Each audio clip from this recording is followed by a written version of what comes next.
그런 생각이 들 때가 있습니다. 사람마다 타고난 재주나 운명은 다 다른가 보다.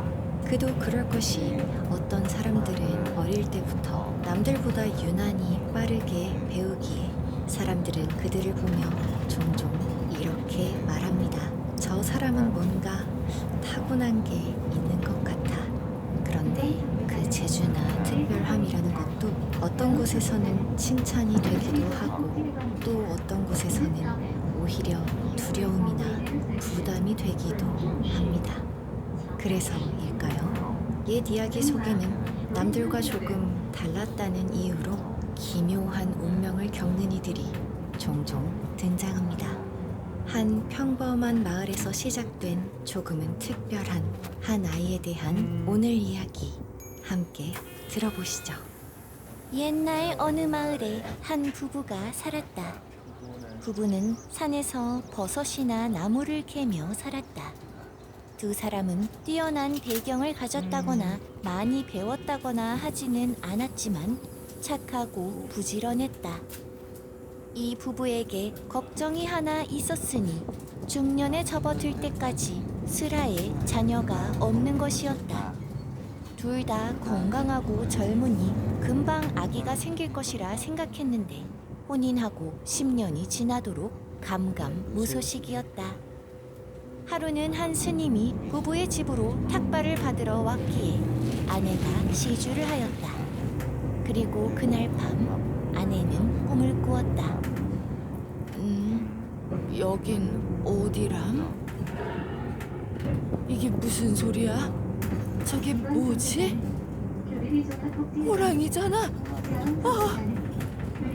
호랑이가 아내의 품 안으로 와락 뛰어 들어오니 아내는 크게 놀라며 잠에서 깼다. 이튿날 아침 아내는 잠에서 깬 남편에게 말했다. 서방님, 제가 새벽에 예사롭지 않은 꿈을 꾸었어요. 그 꿈을 꾸고 몸에서 알 수 없는 기운과 힘이 넘쳐요. 이것은 필시 태몽이에요. 우리가 드디어 아기를 가지려나 봐요. 정말로 그렇게만 된다면 더 바랄 것이 없으련만. 남편은 설레는 마음을 얼굴에 그대로 드러낸 채 마을에서 만나게 되는 노인들 모두에게 그 꿈에 대해 여쭈었다. 그리고 그의 바람대로 노인들은 모두 그 꿈이 아들을 얻을 태몽이라 답했다. 집에 돌아온 남편은 방에 들어가 아내의 손을 잡고 말했다. 당신이 꾼 꿈은 분명 태몽인 듯하오. 그러니 더욱 몸 조심하시오. 필요한 것 있으면 언제든 날 찾으시오. 알겠소? 네, 그럴게요. 그런데 아기가 태어날 테니 저도 더 열심히 일하고 싶은데. 무리하다 당신이 아프기라도 하면 아기에게 좋지 않소. 당신은 한동안은 길쌈 정도만 조금씩 하시오. 이후 10달이 흘렀고 마침내 아내가 아기를 낳는 날이 다가왔다. 그날 새벽에는 아기를 맞이할 준비를 하는 부부 외에도 대부분의 마을 사람들이 잠들지 않고 깨어 있었다. 그 이유는 마을 뒤에 있는 산 깊은 골짜기에서 어떤 소리가 울려나왔기 때문이다. 마을 사람들을 깨운 그 소리는 정체를 알 수는 없었지만 마치 천상의 음악과도 같은 아름답고 위험 있는 것이었다. 그렇기에 잠에서 깬 마을 사람들 중 그 누구도 짜증을 내지 않았고 다만 그 소리의 정체를 궁금해하며 귀를 기울였다. 그리고 그때 아내가 아기를 낳았다. 아기는 마을 노인들의 예견과 같이 아들이었다.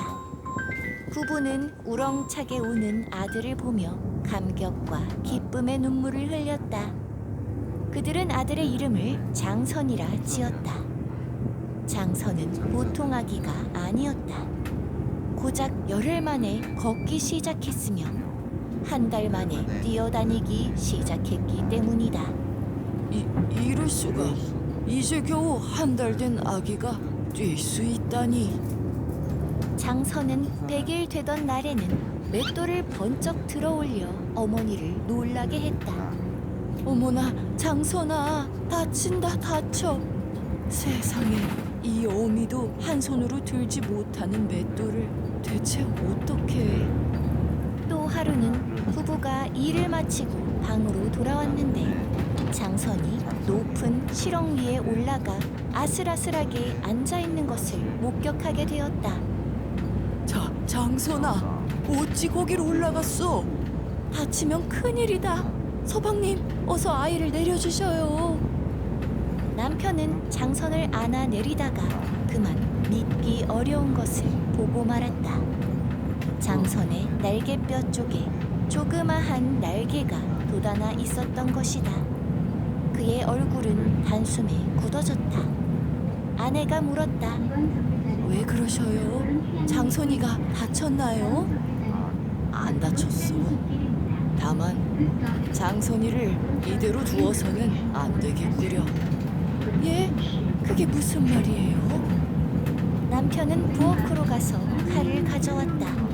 그러고는 그 칼로 장선의 날개뼈에 돋아난 날개들을 잘라냈다. 어머나, 그게 뭐예요? 장선이 몸에 붙어 있었던 것이에요? 이 날개로 날아서 실ong 위에 올라가 앉아 있었던 것이요. 장선이가 날아서 올라간 거라고요? 세상에, 어떻게 그런 일이? 장선이가 우릴 놀라게 한 것이 어디 이번이 처음이요? 처음에는 그저 장선이가 다른 아이들보다 뛰어난 아이겠거니 했소. 그러나 이 날개를 보는 순간 달라졌소. 장선이는 다른 아이들과 다르다고 해도 우리 아들인 것은 변함없잖아요. 그건 그렇지. 하지만 장선이가 그냥 다른 아이들과 같은 평범한 아이였다면 좋았을 텐데 그런 생각을 하게 되는구려. 과연 우리가 이 아이를 감당할 수 있는 사람들인지 잘 모르겠소.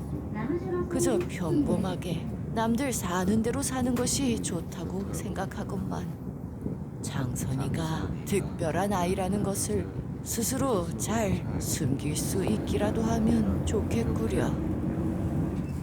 이후로 아내는 늘 아들인 장선을 옆에서 지켜보며 너무 돋보이는 행동은 하지 못하도록 했다. 장선이 3살이 된 해의 어느 여름날이었다. 마을 여인들이 모내기 품앗이를 위해 한자리에 모였다. 모인 여인들은 30명 정도 되었고 엄마를 따라온 아이들도 10명 정도였다. 그들 중에는 장선도 있었다. 여인들 중 몇몇은 윈돈에서 아이들을 돌보고 나머지는 열심히 모내기를 하고 있을 때였다. 갑자기 어디선가 말을 타고 큰 칼을 든 장군이 나타나 큰 소리로 고함을 쳤다. 감히 위대한 장군님이 지나가시는 길을 막고 모내기를 하고 있단 말이냐? 이런 배은망덕한 이들을 보았나? 여인들은 두려움에 벌벌 떨었다. 갑자기 나타나 시비를 거는 것을 보면 이자는 분명 부패한 장군님이 틀림없었다. 장군이 외쳤다. 잘 듣거라.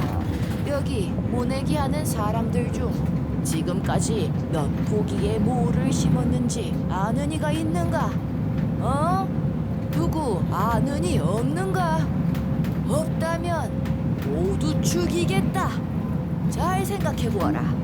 모내기를 하는 자들이라면 응당 알아야 하는 것 아니겠느냐? 이런 것도 모른다면 나라의 귀한 땅을 함부로 쓰고 있는 것이 아니고 무엇이겠느냐? 아무리 그래도 지금이 전쟁 중도 아닌데 우리를 함부로 해칠 수는 없을 것이다.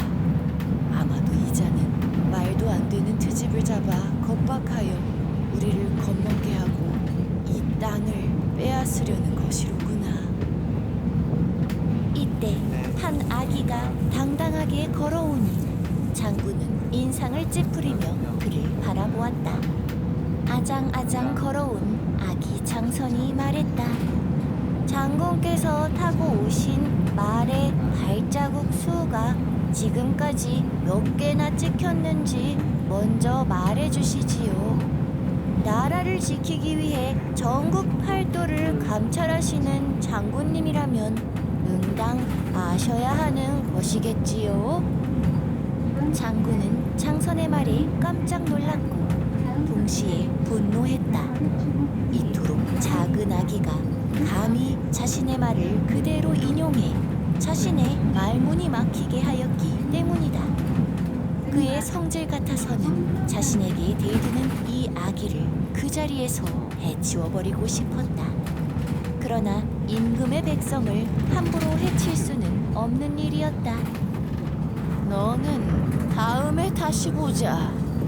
장군은 말을 타고 멀리 사라졌고 장선의 어머니는 커다란 불안감에 사로잡혔다. 그냥 그대로 있었다면 좋았을 것을 결국 이렇게 걸 사람의 눈에 띄고 말았구나. 그녀의 마음과 달리 여인들은 장선이 자신들을 구해주었다며 기뻐했다. 그 이야기는 금세 마을 사람 모두에게 퍼졌고 사람들은 용맹한 장수가 태어났다며 장선을 아기 장수라 불렀다. 마침 장선이 태어난 날 마을 사람들 모두가 아름다운 음악 소리를 들었기에 그들은 더더욱 아기 장수 장선을 신격화하며 칭송했다. 한편 부패한 장군은 벌에 들어가 임금에게 장선에 대해 아뢰었다. 전하, 그 아기는 보통 아기가 아니었사옵니다. 뛰어난 아기 장수가 태어나면 훗날 엽적이 되어 나라를 해친다는 속설을 아시옵니까? 아기 장수가 콩을 한 줌 뿌리면 그것이 모두 병사가 되고 팥을 한 줌 뿌리면 그것이 모두 군마가 되어 막강한 군대를 일으키게 된다 합니다.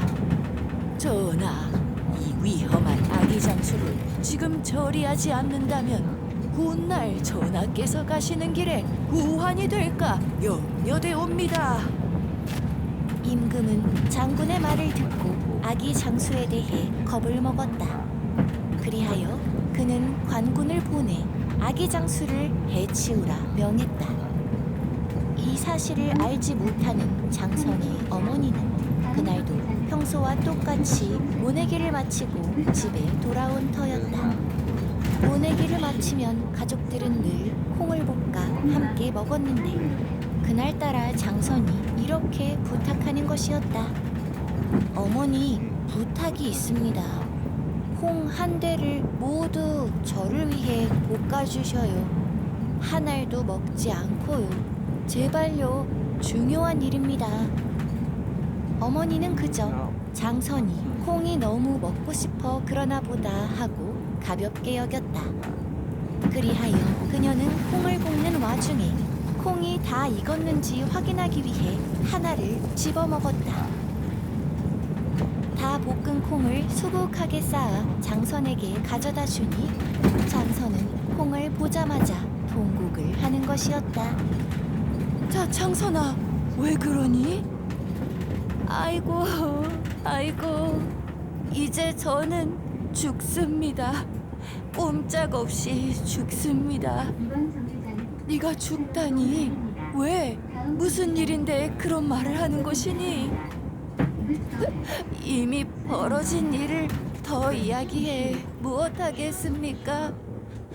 어머니, 제가 죽으면 뒷산에 저를 묻어주십시오. 동서남북으로 4번씩 저를 올리고 묻어주십시오. 그리고 저와 함께 콩 5섬과 팥 5섬도 꼭 같이 묻어주십시오.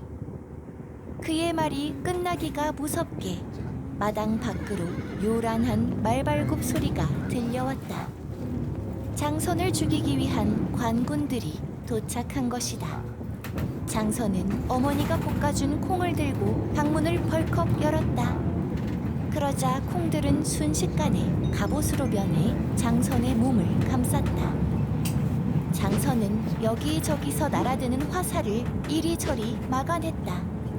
어쩌다 피하지 못한 화살이 그의 몸에 꽂힐 때에도 그의 몸 대신 콩알에 꽂혀 무사할 수 있었다. 그러나 그토록 용맹하게 맞서던 장선은 결국 쓰러지고 말았다. 장선아! 부족한 콩알 하나 때문에 갑옷에 빈 곳이 생겼고 하필이면 화살이 그 빈 곳을 맞춰버린 것이다. 그렇게 장선은 세상을 떠나고 말았다. 부부는 아들의 시신을 끌어안고 슬피 울었다. 그들은 아들의 부탁대로 뒷산에 올라갔고 그곳에서 동서남북으로 절을 4번씩 올렸다. 그러자 놀랍게도 땅이 우르르 흔들리더니 갈라졌다. 마치 그 갈라진 곳에 시신을 묻으라 알려주는 듯 했다. 부부는 그곳에 아들을 묻었고 땅은 다시 붙어 마치 아무것도 묻은 적이 없는 땅처럼 보였다.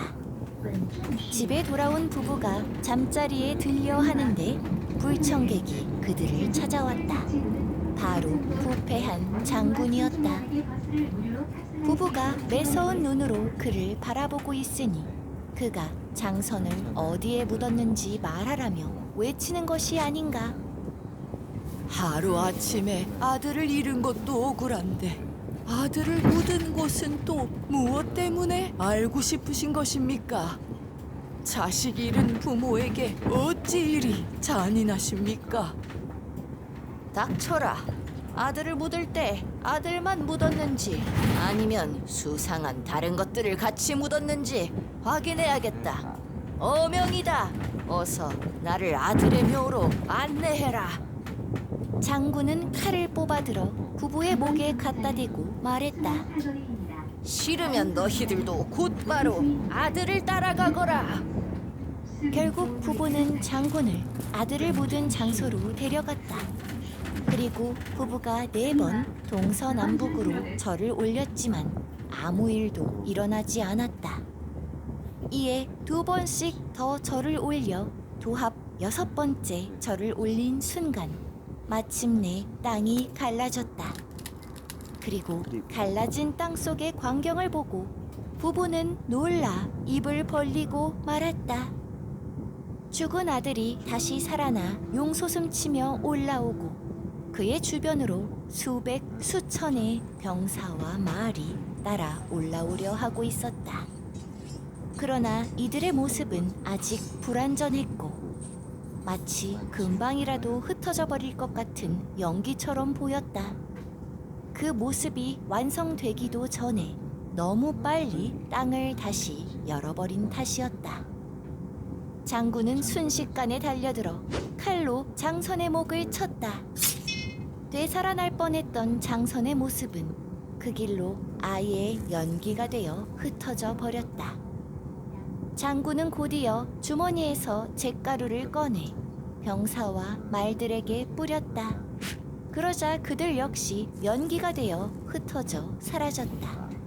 이 모든 광경을 바라보고 있던 부부의 눈에서는 눈물이 흘렀다. 내가 장선이를 2번 죽게 한 것인가? 장선이가 군대를 만들어 우리를 구해주려 했던가 봐요. 우리 같은 가여운 사람들을 지켜주려 했던가 봐요.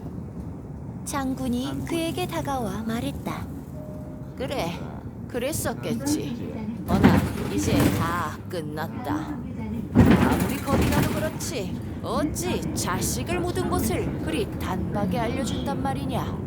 자식을 위해서는 목숨도 기꺼이 바치는 것이 부모 아니더냐. 아기 장수를 품기에는 부족해도 영 부족하구나. 뭐 나로서는 고마운 일이지만 말이다. 부부는 후회와 죄책감으로 눈물만 뚝뚝 흘렸다. 장수는 칼을 휘둘러 부부의 목숨까지 뺏고는 그 자리를 떠났다고 한다. 이 이야기는 아기 장수라 불리는 비범한 인물의 비극적인 이야기를 다루고 있다. 아기 장수 이야기는 여러 버전이 있는데 일부 버전에 따르면 그는 곧 조선에 왜군이 쳐들어올 것을 알았고 그때 외적으로부터 나라를 지킬 수 있게 되기를 간절히 바랐다고 한다. 자신을 지금 죽이지 말고 차라리 외적과 싸우다 죽게 해달라 애원했다는 것이다. 그러나 너무나 비범했던 아기 장수는 임금과 고위 관료들에게는 두려움의 대상이었기에 그들은 어린 아기 장수를 비정하게 제거했다. 참으로 마음 아픈 이야기가 아닐 수 없다. 또 하나의 비극 요소는 바로 아기 장수의 부모다. 수많은 아기 장수 이야기들에서 공통적으로 찾아볼 수 있는 내용은 바로 아기 장수와 가장 가까운 그의 부모가 아기 장수의 편이 되어주지 못했다는 점이다. 그들은 자신들과 다른 면모를 지닌 아들을 불편해했다. 아들 때문에 자신들마저 해를 입을 것을 두려워했으며 아들의 간곡한 부탁을 가벼이 여겨 그를 죽게 만든 것도 모자라 그의 무덤을 적에게 알려주어 2번 죽게 했다. 오늘날 우리 사회는 대부분의 평범한 사람들로 이루어져 있다. 그 속에서 우리는 우리와 조금이라도 다른 사람들을 이상하다 여기며 손가락질하고 불편하게 느끼지 않는가?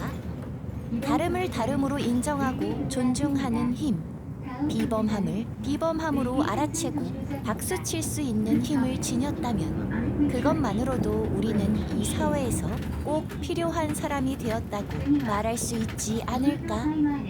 영웅은 그를 품어줄 수 있는 환경에서만 꽃을 피울 수 있으니 말이다.